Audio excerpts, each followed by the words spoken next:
I want to record this message or this video to send a message to all the people that I got to know here in China. And the main reason that I'm doing it today is because I want to wish everybody a Merry Christmas. So here it is, the main purpose of this video, to wish you, every one of you, a Merry Christmas. And when I came here in China the first time, they gave me an apple and they said, well, Merry Christmas. So since I come here in China, I understand, well, apple becomes one of the symbols of Christmas, right? But now I wanted to explain a little bit more about what is a Christmas for me. So in 2018, my first Christmas here in China, I got to see snow. And just like happened yesterday in Zhengzhou, so even my students or my friends from there sent me some pictures, right? I saw in their moments in the WeChat. So here they wrote Merry Christmas in the window. Here they did a snowman. So their students are playing the snow. I got to see snow the first time in my life when I was in the United States, and then 20 years later in Zhengzhou in 2018. And I was hoping to see snow here, but I still didn't lose my hope. I just did not snow here yet. But today morning, it was snow in Zhengzhou. And the students remember that I always telling them, well, I hope to see snow here again. But last year I couldn't see snow. But yesterday there, they had snow. It's so nice. But I still hope to see snow here in Zhengzhou that I am. And this morning, just a few hours ago, I was talking to my family. I'm 11 hours in front of them, so it was morning here. It was their Christmas Eve. So usually Christmas in my country is when is a big celebration, right? It's not like here. I know Christmas is not a big thing here in China, even though you do celebrate here. But Christmas for me is what it is, Spring Festival here in China. This is when you go and visit the family, right? So let me put here a small video that I recorded when I was talking to my family. So as you can see there, Santa Claus visit my home, right? And they visit my home. Santa Claus visit my home because of my nephew. He's 2 years of age. He was expecting to receive some gift. He was behaving well all the year before, right? But Christmas is a big thing in my country. It's just like a spring festival here in China. And even though it's not a big thing here, I know you guys do celebrate, and it's a good thing, right? I receive an apple here every time.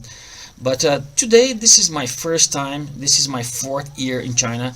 This is my first time spending my Christmas alone. And that is because university ended up finishing classes a little bit earlier this year because of the pandemic, and all the students went back home to stay to spend vacation with their families.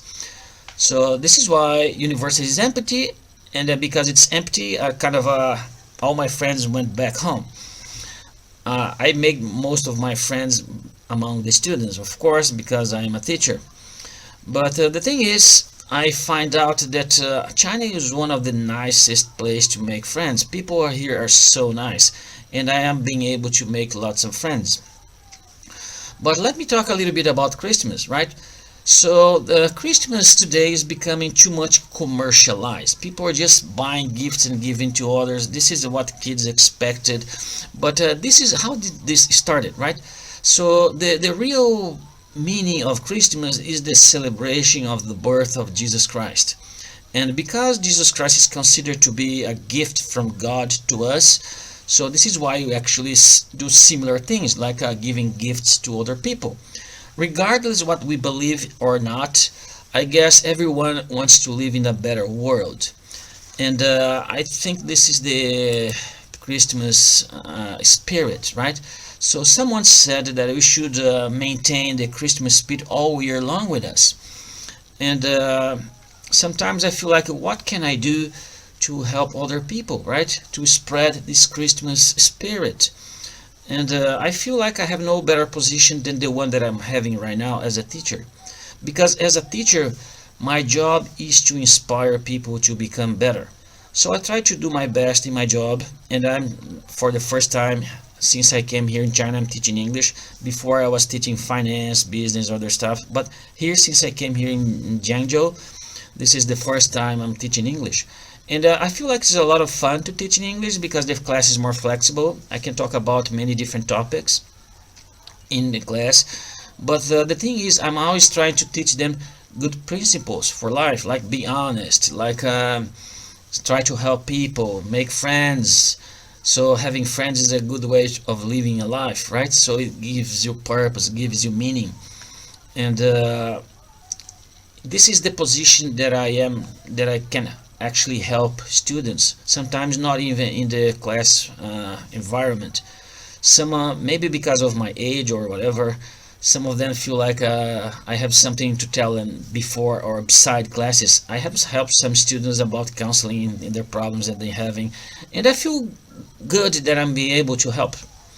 But today I just want to record this video to say that I'm very thankful for the experience that I'm having here in China, for all the friends that I make. I'm not gonna give names because it wouldn't be unfair, right?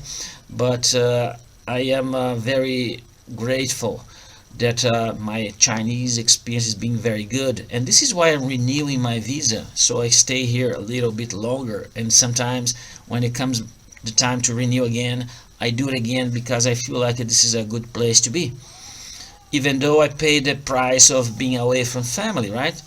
So it's too far away for me to go and just spend one day there and come back here, especially because on top of the being too far away, we are still living the pandemic situation in many parts of the world. So besides just sharing with you about what is Christmas for us in Brazil, right? In other Western countries. So I want to also share one very touching story that I heard a few years ago. It was, let me put it here, right?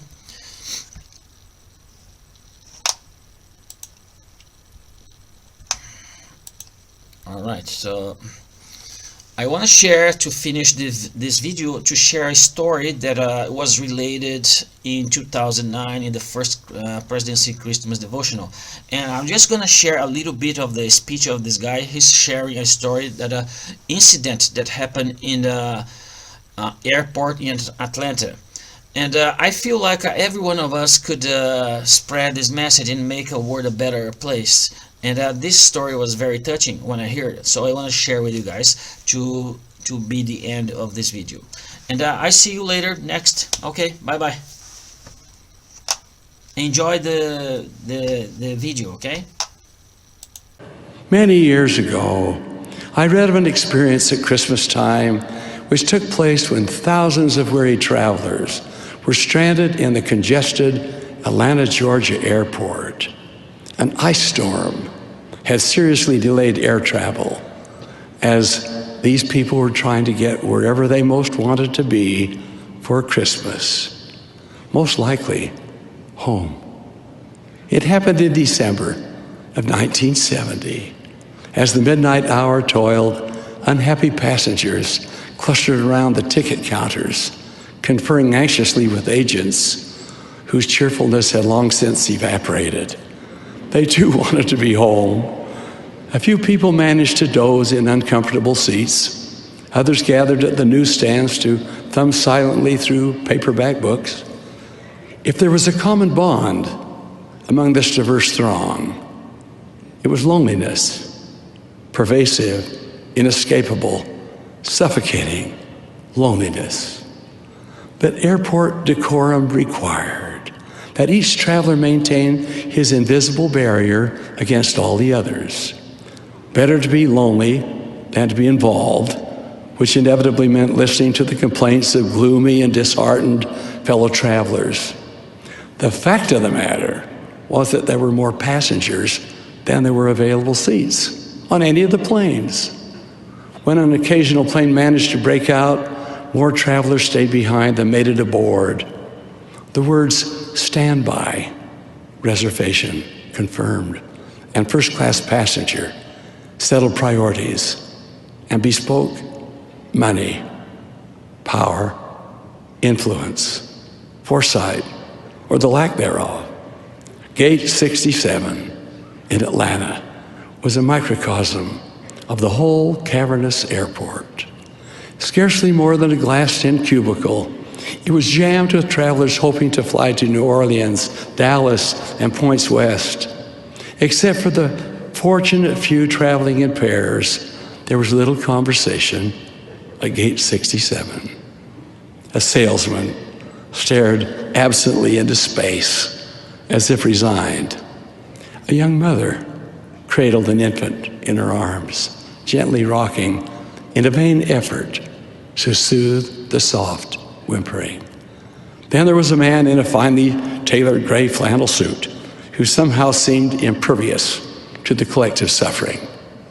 There was a certain indifference about his manner. He was absorbed in paperwork, figuring the year-end corporate profits, perhaps.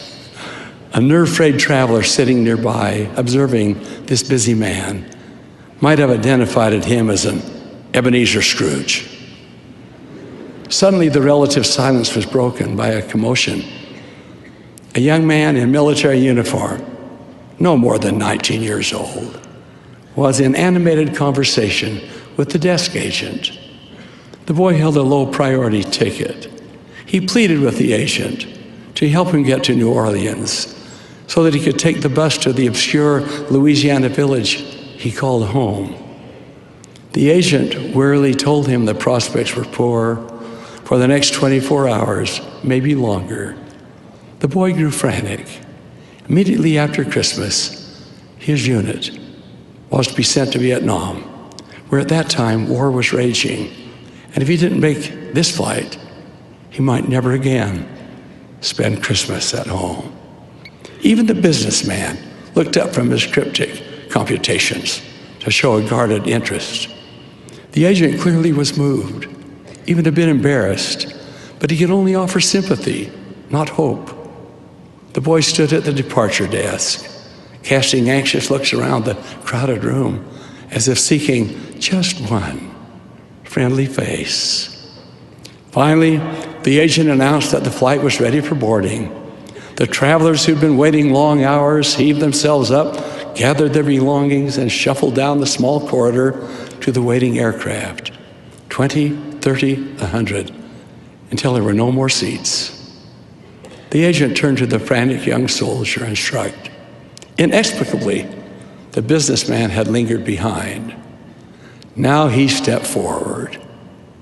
"I have a confirmed ticket," he quietly told the agent. "I'd like to give my seat to this young man." The agent stared incredulously. Then he motioned to the soldier.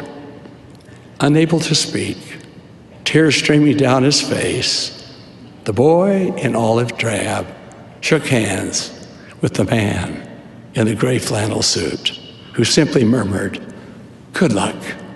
Have a fine Christmas. Good luck." As the plane door closed and the engines began their rising whine, the businessman turned away, clutching his briefcase, and trudged toward the all-night restaurant. No more than a few among the thousands stranded there at the Atlanta airport witnessed the drama at gate 67. But for those who did, the sullenness, the frustration, the hostility all dissolved into a glow. That act of love and kindness between strangers had brought the spirit of Christmas into their hearts. The lights of the departing plane blinked star-like as the craft moved off into the darkness. The infant slept silently, now in the lap of the young mother. Perhaps another flight would be leaving before many more hours. But those who witnessed the interchange were less impatient. The glow lingered gently, pervasively, in that small glass and plastic stable at gate 67.